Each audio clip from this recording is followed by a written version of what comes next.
Aisyah rasa ramai orang tak perasan yang Aisyah buat sale bag ni. Kalau tak mesti orang beli kan. Kenapa tak ada orang beli? Just slow sangat. I was expecting macam bag ni laju habis tau. Mungkin sebab Aisyah belum promote lagi. Okay, bag ni, duffel ni size besar punya, not the small duffel. Hari tu Aisyah jual 599, habis. Okay, lepas tu bag ni masuk clearance. So of course Aisyah akan mark down sikit lah harga dia bila dapat clearance kan. So bag ni was 599, but right now Aisyah jual 450. So let's talk about this bag. So bag ni size besar, dia pakai jacquard kat sini, tak ada colour lain unfortunately. Lepas tu ada MK logo kat sini. Depan ni ada pocket tau, tapi tak boleh masuk gula-gula macam tu lah. Ni pakai jacquard, so dia macam lembek-lembek sikit lah.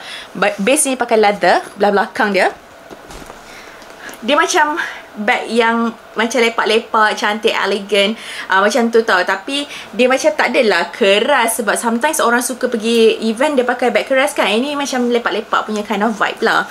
Okay, hardware dia pakai colour gold. For the inside kan, dia ada zip pocket dekat sini. Okay, let me show you the price tag. Kalau nak screenshot tengok kan. Lepas tu dia datang crossbody strap, adjustable and detachable, pakai smooth leather. And dia punya tempat letak strap dia dekat belah kiri dan kanan. So I like it sebab bag ni akan jadi balance. Saya memang suka benda yang balance, faham tak? Okay, kejap Okay, Aisyah dah attach kan. Aisyah tunjukkan belah dalam apa boleh masuk. So first of all, saya try botol air 1 liter. Boleh masukkan botol air 1 liter. So bila kita dah tahu boleh masuk botol air 1 liter tu, kita boleh agak-agak lah apa yang boleh dimasukkan. Long wallet memang definitely boleh lah.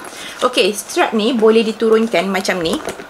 Lepas tu pakai sebagai crossbody macam ni, or you can just put the strap macam ni lah. Pakai as crossbody and boleh letak tangan macam ni lah. Harga dia RM450 super sale. Sebelum voucher, untuk cara pembelian boleh tekan dekat shopping bag di bawah. If you guys have any question, boleh comment down below dan jangan lupa tekan button follow.